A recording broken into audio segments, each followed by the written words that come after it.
Hi guys, welcome back to Previa Alliance. It is Sarah and Whitney. We are in the month of May. You guys are probably like, yes, I know. I'm listening every week. I know what month it is, Sarah. Y'all are on the up and up. So this week, I don't feel like many people hit on it, talk about it, but guess what? We're going to. What is postpartum OCD? Okay, so postpartum OCD is not necessarily what people think of OCD being. So here's my little therapy soapbox here. So OCD does not mean that you want things organized. And I think and I'm going to be honest, I had that like conception of it. Yeah. Well, and some people can be very compulsive of, I have to have things at an angle, or I have to do this and this and this. Yeah, that can be a little obsessive. That can be very type A. But OCD is when you have obsessive thoughts about something and you have to do a compulsion to complete that obsessive thought to try and make it go away. Okay. Now, that being said, germophobia can absolutely fall into that category because I've worked with clients before where they felt like they had to Clorox the handle to the fridge before they opened it. Otherwise, they were going to contaminate the food they ate. So let's just say they Clorox the fridge handle a couple of times, open it up, they get the milk out, put the milk on the counter, the door closes because that happens, right? They have to re-Clorox that handle to get something else out. Okay, so it is you having these thoughts, you have to do an action to make the thought go away. Okay. So again, you can have that germophobia thing where you feel like you have to wipe something down. Otherwise, there's a contamination issue and it's inevitable. Again, I will say the foundation of OCD is anxiety. Okay. So when you're listening to this and you feel like, wait a second, that sounds like the anxiety episode too, they do intertwine. I will be completely honest about that. So you have people that have that contamination fear with germophobia. So we have the obsessive Lysol Cloroxing of the fridge handle, the doorknob handle. And I'm not saying like when you got a sickness in your household and you're constantly disinfecting. This is day to day. This is day to day. This is exact what I said. Like you get the milk out of the fridge, the door closes. Oh, I have to get my cheese out of the fridge. Get the cheese out of the fridge, it closes. And I'm Cloroxing between every single opening because I'm worried I'm going to contaminate my food. Okay. So we have those thoughts, which I do think 100% COVID exacerbated these things. Oh, yeah. Throwing that out there as well. So the other part of OCD can be what you mentioned in the anxiety episode of tracking things. Yeah. So, if you've got the app on there, which I used it too, it was super helpful for me to stay kind of on top of the girls' things like feedings and naps and all the things. But if I'm looking at it, I'm like, they only took 4.5 ounces instead of 5 ounces. They're going to die. They're going to be malnourished. And it's like you want to shove that last little half ounce in your baby. And it's like, maybe their stomach is full and they're okay. And see, that was me. Yeah. So when we have that obsession of having to track things and have to complete it, that's a problem. Now, it can be one of those, if your baby has a tongue or lip tie and you're like, they're just not taking much. So if they only took 2 ounces instead of 5, it's like, whoa. Right. That's not close enough to a full feeding. Right. We're 4.5 out of 5. That's pretty close. That's pretty close. Because if you think about like what we do on just like a normal meal. Exactly. Right? And, some days I'm hungrier than others. Same with our kids. But when we also look at naps and sleep and we are down to the minute of you did not get your full 12 hours. You were supposed to get 12 hours. Why did you get 11:45? We obsess over very small amounts. Right. Instead of looking at the big picture of things. And it's obsessive. And part of OCD too, when we feel like we can't complete something, we feel like a failure. And then we spiral. Yes, and then we spiral. So be very aware that sometimes your OCD thoughts could actually go down the path of depression too when you start to spiral. Yeah. So it can be tricky to treat this. I'm not going to lie. I'm not going to sugarcoat it, but I don't want to scare at the same time. Right. Let me say that because it is treatable. But we need to be aware of, okay, well, what is an OCD thought? And now am I spiraling? And now am I experiencing depression with the OCD? Right. And I think, and we said this before, a lot of things you can have, like we go back to, your kid can have a strep throat, ear infection, and my gosh, he can have like a cut on his leg at the same time. We got to treat it all. Exactly. We got multiple things going on. And so that's again why we stress like to get in with a therapist. Yeah. who gets to know you and gets to really break down what's all involved because we're complex things. I mean, are. This is not just black and white It's here. not. It is so not. And it's funny you say that because I actually had a client, not postpartum, but they were like, I think I struggle with OCD too. And I was like, well, tell me about that. Yeah. So we were talking about it. And so it's one of those, we're going to keep digging on it because I'm not super quick to just slap a diagnosis on somebody. But it was one of those, I'm like, it could be OCD or it could also be severe ADHD. Yeah. And I'm like, we just need to keep digging on it. And so printed out some articles. We're going to work on it together.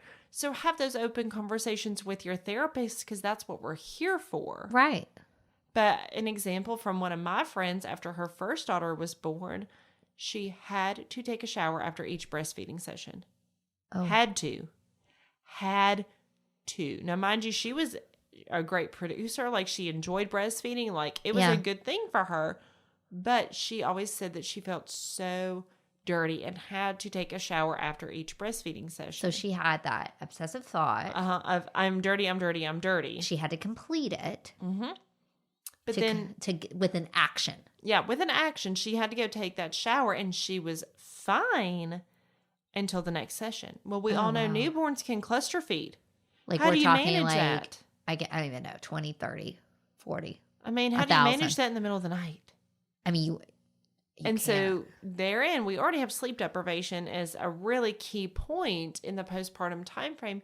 You throw in those obsessive thoughts of, I'm dirty, I've got to take a shower, and you have to complete that compulsion. So you're taking time to shower. She probably didn't sleep at all. Exactly. So what do you think made it worse? Oh my gosh. Sleep deprivation. Right. Because the thing is, it probably was not a quick rinse off. No, because she probably had a Scrub. ritualized way. Exactly. And that's another key point of OCD are rituals. Yes. And when I say a ritual, I'm talking about you have to do something a certain way or it's not right. And you know what? I feel called out because Bill will tell me all the time, you ritualize things, Sarah. And I'm always just like, that's not true. And then I'm like, oh my God. Maybe. I do sometimes. Well, and again. Now I can let it go if it's not like that. Yeah. But see, with OCD, you can't. And so that gives me some comfort, but I couldn't let it go in postpartum. Yeah. And so you guys are just like, wow, Sarah, we're finding out way more than we ever wanted about you.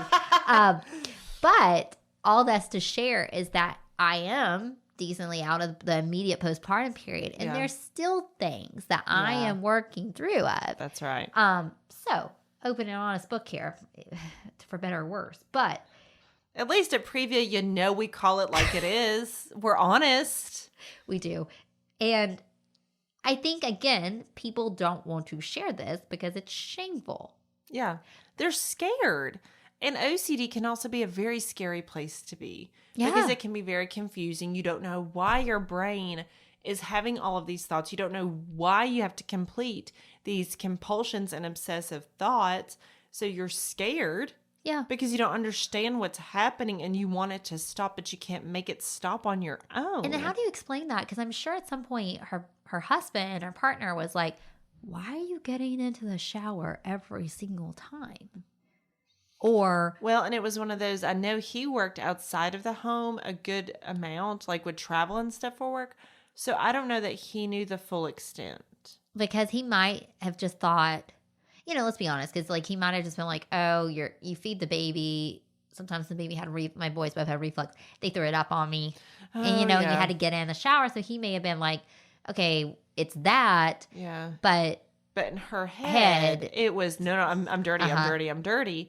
And I haven't asked her this, so this part is speculation, is I wonder if she felt like she had to be clean for the next feeding. And because I think that's like, again, a contamination. It goes back to the danger towards the baby that we're trying to prevent, and a protection mechanism for us or the child. And I know OCD can occur during pregnancy as well. So, and people will talk about it. And I think people are like, oh, you're just trying to be extra cautious for the baby or whatever. And they may dismiss those. But when it's overtaking your functioning of your life and like a task, that is when it's like alarming bells of like, let's look into this. Let's seek help for this because, they say 3 to 5% of women experience this, but I think it's more like everything again, because we go back to shame and just like dismissive of our feelings and like, we don't know who to ask for help. Exactly. Because I think it's also, to me, what I think I ritualize saying is for control. So I think you have to learn how to manage the symptoms. Agreed. Absolutely. Because there's not going to be a medication for OCD. I will say if you do get a medication, it's going to be more anxiety based. Because it's which is true. Anxiety is kind of like this umbrella. And then here's your OCD, which I feel like OCD has more pretty heavy intrusive thoughts. It does. Because again, we have that inevitable of if I don't do this, this will happen. So like my friend, she felt like she had to take a shower in order to be clean for the next feeding because what if I'm dirty and I make her sick? Yeah. And it's like, how could you have possibly have gotten that dirty in between feedings, especially when it's your first child? Right. You know what I mean? Yeah. It's not like you're out in the backyard rolling around in the mud. No. And then, so people are like, okay, great. We know what this is. It sounds super pleasant. What are some possible risk factors? And again, history of OCD. Let's go back to let's learn about what our family's mental health is. I know people don't like talking about it in older generations, but like we got to know what's coming at us. And that's even hard for people who don't know their family. That's right. So family history, genetics, just like you would want to know if there's a family history of heart disease. The same thing for mental health. Let's be aware. So family history is a big thing. Traumatic deliveries. I cannot say that one loud enough. Traumatic deliveries play a huge role in OCD being a challenge because, again, lack of control. A lot of things going down. Baby going to NICU is a big one. If you yourself have a history of mental illness, whether that be anxiety, depression, if you already had OCD prior to pregnancy, obviously that's probably going to be a factor going on. I would say if you don't have much of a support system, if your family lives states away, if you don't have a lot of friends in the area, that's a big thing. COVID. Oh my gosh. You're 2020, 2021 moms. Oh. Well, and my oldest, she's a January baby. RSV. So when you look at cold, flu, RSV season mamas, I would think that they could be a higher risk because those are threats to our babies. That's legit. It is a risk to our babies. So I want to validate that concern for our mamas. I would think too that, maybe if you don't have like a cleanest place or like our house is an older house, therefore an older neighborhood. We didn't know when we bought the house that there was a roach problem. Oh boy. Okay. All of our neighbors struggle with roaches because there's old trees in the neighborhood because it's a 70s neighborhood. And guess what? They live in the trees. And so we've had to get... Besides burning down all the trees, what you going to do? I've threatened to burn down the house. I'm not even going to pretend like I haven't. But we've had to get pest control on board. And now after, let's see, my youngest is almost 2.5. So about 2.5 years of pest control being on board, it is finally under control. But it took a good 6 months for me to feel like, oh, this is actually better. And that's a lot. It's a lot because let me tell you, like I had seen some of them and it always happens in August to September. She's an August baby. Oh, God. So I would see them around the kitchen, which is right to our back door. So I always thought, okay, well, they're coming in to get the crumbs, blah, blah, blah, all that kind of stuff. Not kidding. One time in, middle of the night, fed my daughter second floor, front of the house. So diagonally opposite from our kitchen and backyard. A little roach just crawled his happy little hiney across her floor. I dang near lost it at about 2:30 in the morning. Oh, and he crawled up under her dresser, and you think I'm lying, Sarah. I turned the flashlight on my phone, and I'm trying to find him, and I cannot find him. I stayed up the rest of the night because I thought, what if that roach gets on my child? I would have done the same thing. Okay, so I would have had Bill out there. Oh, I was up with my flashlight watching out for him. I never did find him. Bill would not still be sleeping if that thing would have been. And it was because she was a newborn, so there were no shoes in her room, so it's not like I could go get it in the moment. Yeah. She doesn't wear shoes. No. And it was 2 a.m. Why would I have shoes on? It's not like you're carrying large something to kill it. Exactly. I had nothing. I had no ammunition whatsoever. So, and I texted Michael at 2:00 in the morning. I'm like, there's a roach in her room. We're doing something about it today. As soon as somebody opens up, I'm calling. We getting them out here. Oh my God. And I sure did. Because moms, we get things done. I'll say that. So that's probably the closest I've come to experiencing an OCD thing was there was that roach in my daughter's room and I stayed up all night because if I didn't, how was I going to protect her from the roach getting on her? I mean, I think that's reasonable. So, I mean, yeah, we can say that I have a good logical reason for it. But let's also keep in mind that was it a little obsessive that I stayed up the whole night? yeah.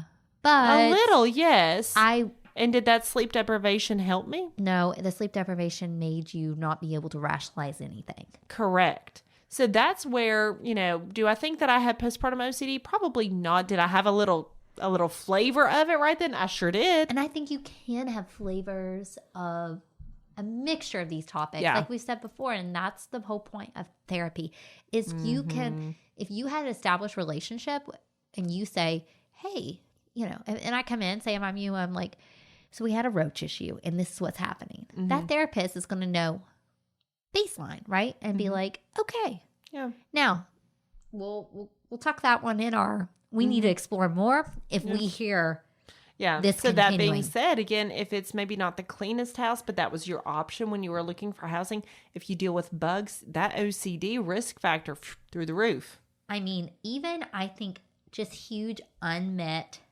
expectations and doubts that cause like this negative, am I good enough? And so then we try to protect our child more from that danger, leads us down this road. Yeah. And that's a good point you brought up there is that protection. And I do think that a lot of our OCD thoughts can be rooted in a form of protection. Again, like intrusive thoughts. Yes. So with OCD, you probably are going to be experiencing those intrusive thoughts. Again, the inevitable of if I do not complete this obsessive thought with this compulsion, something bad is going to happen. But again, you have to complete it. And let's say this, since, I was doing our research for the article because I'm not a maternal mental health therapist like Whitney. So I tried to bring more of my life experiences to this. So I was doing some polls, I was doing some research, and it was like, here are some of the common compulsions experienced by those who have postpartum OCD. Getting rid of sharp objects such as knives or scissors because you are afraid with this intrusive thought that those objects will be used to harm your child by yourself or someone else. Not feeding the baby out of fear of poisoning them. Not changing diapers out of fear of sexually abusing the baby. Not consuming certain foods or medications out of fear of harming the baby. That, I feel like we can give some leeway. Yeah. Deliberately avoiding watching or reading the news when it involves child abuse. Oh, right here, I don't do that because Obsessively checking the baby while they sleep. Asking family members for reassurance that the baby has not been harmed or abused. Giving over the day's events mentally to ensure that nothing bad has happened to the baby. Oh, yeah, that one is absolutely OCD. And here's the thing. I would say that comes from you don't have a reason. Does that make sense? Yeah. So, like, if your baby goes to daycare or family member or what have you, and they come back with marks on them, see, you have a good reason, a factual reason to dig. Yeah. But We have a reason to do that. This is all these are like, there is not like your kid has been physically injured or harmed. Correct. There is not someone threatening your child or Right. you. This is not like you live in a situation where violence or abuse is expected or on the day to day. Yeah. This is you in your mind having these unwanted thoughts that it sounds bad to say there's no validity to it, but to you it We feels don't have like a it is. tangible reason. Right. And so if what we just talked through is you're going, that's me. And like, I'm sorry, but it's like, I understand when they're like, I don't want to admit I have to hide all the knives. Right? Like that, saying that, but here, hopefully someone, if they're listening, they're hearing that. Yeah. They're like, okay, it sounds like I'm probably suffering from Postpartum OCD. And this is not, it does not define who they are. It's not a character flaw. I've said it once, I'll say it again. There is help. get in with therapy. Yeah. Talk to your OB about medication. Yes. And let's figure out what all is involved in this scenario. But now you know what it is. Mm-hmm. Now there is power to a name to tame it. Mm-hmm. This is temporary. This is not That's your right. life. This is not who you are. Nope. And again, a diagnosis is not a character flaw. Let's end on that because that is like my favorite statement you ever say. Mm-hmm. It's been a theme this week. And I like it. Mm-hmm. All right, guys. Till next time. See ya. Maternal mental health is as important as physical health. The Previa Alliance podcast was created for and by moms dealing with postpartum depression and all its variables like anxiety, anger, and even apathy. Hosted by CEO, founder Sarah Parkhurst and licensed clinical social worker Whitney Gay, each episode focuses on specific issues relevant to pregnancy and postpartum. Join us and hear how other moms have overcome mental health challenges, as well as access tips and suggestions on dealing with your own challenges as moms. You can also browse our podcast library and listen to previous episodes at any time. Please know you're not alone on this journey. We're here to help.